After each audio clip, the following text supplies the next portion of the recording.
Halo friends, di sini kita punya soal tentang limit fungsi trigonometri. Nah, kita ditanyakan untuk nilai limit x menuju pi dari 1 yang ditambah dengan kosinus x dibagi dengan sinus x. Sebelumnya, mari lihat kembali di sini untuk rumus pemfaktoran dan juga rumus trigonometri berikut. Untuk bentuk a plus b dikalikan dengan a minus b, ini akan sama dengan a kuadrat dikurang dengan b kuadrat. Lalu di sini, kita perlu tahu juga identitas trigonometri dasar, di mana sin kuadrat x ditambah cos kuadrat x akan sama dengan 1 untuk setiap x.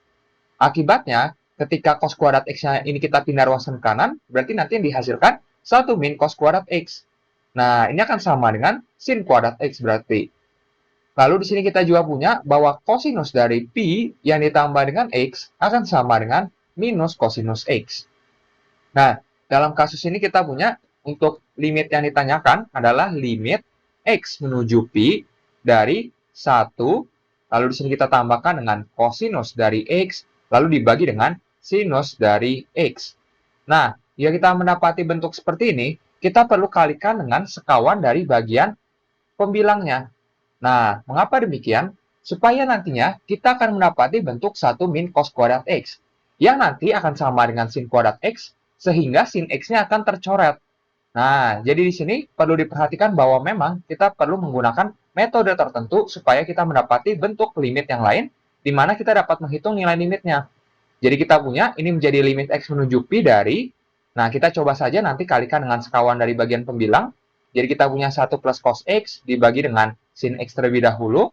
Nah, di sini kita kalikan dengan 1 dikurang dengan kosinus dari x dibagi dengan 1 dikurang dengan kosinus x. Jadi ibaratnya kita hanya kalikan dengan 1, sehingga nilai limitnya tidak berubah, hanya saja bentuk limitnya yang berubah. Nah, sehingga di bagian pembilang kita menemukan bentuk 1 plus kosinus x dikalikan dengan 1 yang dikurang dengan kosinus x. Sehingga ini menjadi limit x menuju pi dari, nah, di bagian pembilang berarti kita dapat gunakan rumus pemfaktoran ini, sehingga ini menjadi 1 kuadrat dikurang dengan kosinus kuadrat dari x. Lalu di sini kita bagi dengan, nah, di bagian penyebut kita biarkan saja. Kita punya sin x yang dikali dengan 1 dikurang dengan kosinus dari x seperti ini. Nah, sehingga ya kita perhatikan bahwa ini akan sama dengan limit x menuju pi dari, nah, 1 kuadrat tentunya tak lain adalah 1 itu sendiri.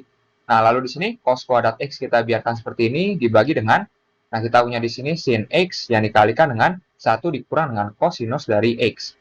Nah, sekarang kita gunakan untuk identitas trigonometri yang kita punya, di mana 1 yang dikurang dengan kosinus kuadrat dari x, kita akan ubah menjadi sinus kuadrat dari x. Lalu di sini kita bagi dengan sin x, lalu dikalikan dengan 1 yang dikurang dengan kosinus dari x. Nah, di sini sin kuadrat x dibagi sin x, berarti yang ini kuadratnya tercoret, ini sin x-nya tercoret. Sehingga yang tersisa adalah limit x menuju pi dari sinus x, lalu di sini kita bagi dengan 1 yang dikurang dengan kosinus dari x. Nah, di sini yang kita perhatikan, kita coba substitusikan langsung untuk x-nya adalah pi sekarang.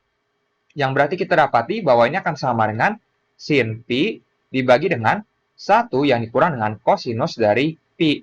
Nah, di sini perlu kita ketahui juga untuk relasi sudut dalam trigonometri yang lain.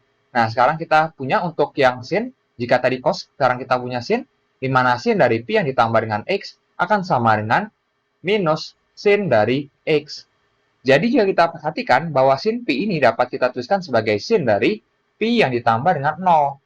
Lalu di sini kita bagi dengan 1 dikurang dengan, nah, cos pi kita tuliskan sebagai kosinus dari pi yang ditambah dengan 0. Yang kita dapati untuk sin dari pi yang ditambah 0, ini sama saja dengan minus sin dari 0.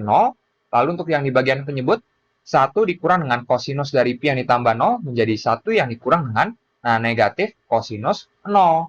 Nah, perlu diperhatikan bahwa nilai dari sin 0 ini adalah 0. Jadi kita punya min 0 dibagi dengan 1. Nah, dikurang dengan minus cos 0 berarti sama saja ditambah dengan kosinus dari 0. Nah, untuk min 0 sama saja dengan 0, kita bagi dengan 1 ditambah dengan kosinus 0 yang nilainya adalah 1. Berarti ini adalah 0 dibagi 2, tentu saja adalah 0. Kita mendapati nilai limitnya adalah 0. Kita pilih opsi yang C. Sampai jumpa di soal berikutnya.